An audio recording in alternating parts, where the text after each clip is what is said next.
If you've got a Hornady Case Tumbler model M1, the little feet on the bottom, they start to deteriorate pretty quickly, and it doesn't take long before the unit starts trying to jump all over the bench.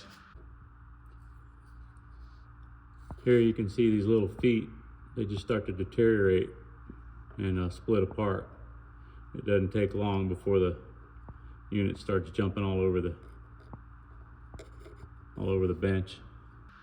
Anyway, I got this upgrade for it that's super inexpensive and really solid and works out great if you own one of these. They're real easy to replace, these feet. This one already has the new ones on it. They've been on here for about 2 years. But basically, flip it on its side and you'll have a little hole in the original black ones.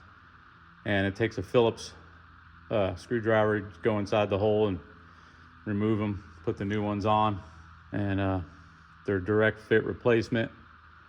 They have a little bit more height on them, so that helps get some circulation better on the bottom. And also the diameter is much bigger, so you got a lot more surface area between the bottom of the foot and your bench. So it keeps it a lot more stable. Anyway, like I said, these have been on here about 2 years. They're great, super inexpensive, really good upgrade for the Hornady M1 Case Tumbler.